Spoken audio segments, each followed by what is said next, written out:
we have our 9-patch quilt blocks sewn together into rows. And this week we're going to sew those rows together. So here's what I'm doing.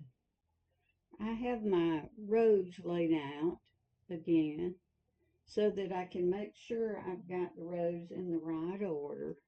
It's very easy to get them mixed up when you're working with them and get them in the wrong order or turned the wrong way. So now I'm going to add the white strips. Now I have all the rows and the strips in the order that I need them, that I'm going to sew them together. And so I'm going to follow the same process I did with sewing the squares together to make the strips. I'm going to take the first strip and the first row and press them and then sew them together and then continue throughout the entire quilt top. And then we'll do our rows, our borders that we're putting around the edge.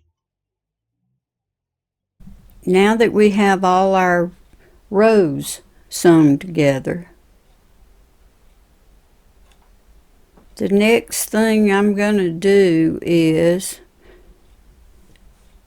take my quilt top back to the table and trim any uneven edges on the sides.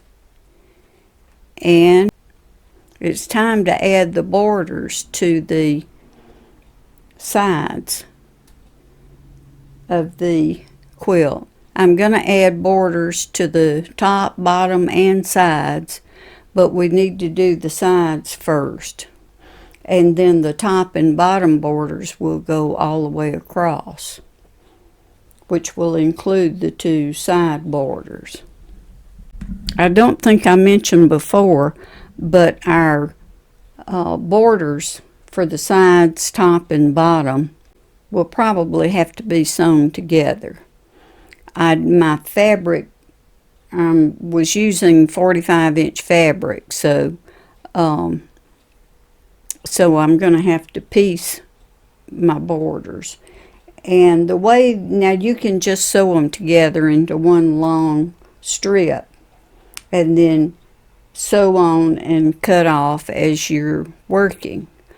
But it looks better if you measure what you have and put that in the center of where it's going to go and add fabric to each side so that your seams are even, top and bottom or on the sides. So you can do it either way. Once it's quilted, you're not going to be able to notice those seams anyway. Okay, the quilt top is finished.